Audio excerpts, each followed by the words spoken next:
නගරයේ මේ බුදු පිළිමය ආරක්ෂා කරගන්න අපිට පුළුවන් වුණේ ප්‍රභාකරන්.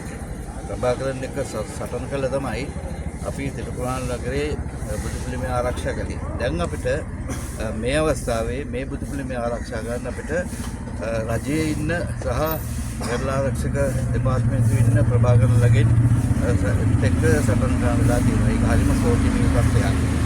මේ තේරවාදී සමයේ බෞද්ධ රටේ මයිදන්නේ පසුන පිළිබඳව තියෙන අඳුරුම පරිච්ඡේදයක් තමයි මේක. මොකද බුදු පිළිමයක් ස්ථාපිත කිරීම සම්බන්ධයෙන් ස්වාමීන් වහන්සේලා 4 නමක් ඇතුළු ගිහි ඇතුළු 9 දෙනෙක් දැන් අත්අඩංගුවට අරන් තියෙනවා.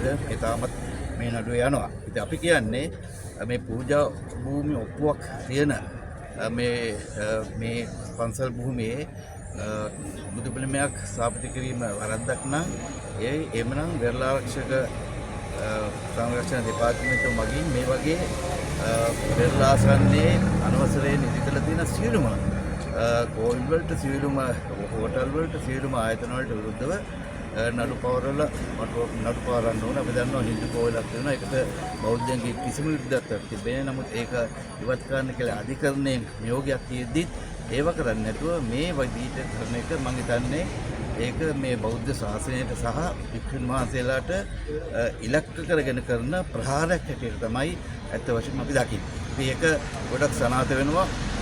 ජනාධිපතිතුමා දැක්කා ඊටකද කියලා කියනවා මේ සිරිමා බෝධිය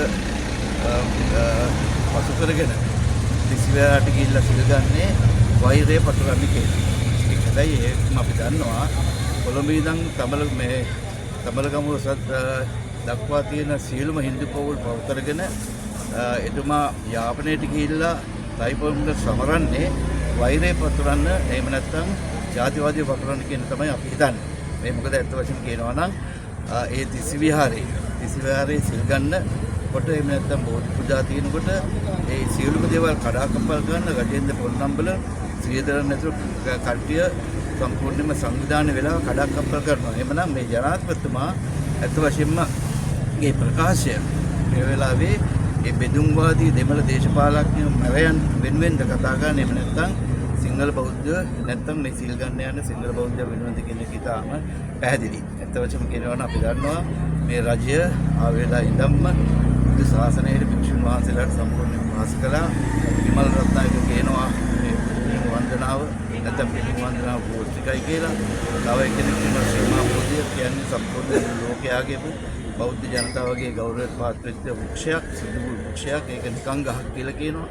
ඒ වගේම තමයි අපේ හරණි අමරසූරිය අගමැතිනිය කියනවා මේ රට අනාගත වෙන්න ඕනේ කියලා. අපි අවුරුදු 2500ක් මේ බෞද්ධ ධර්ම රැක රටක්.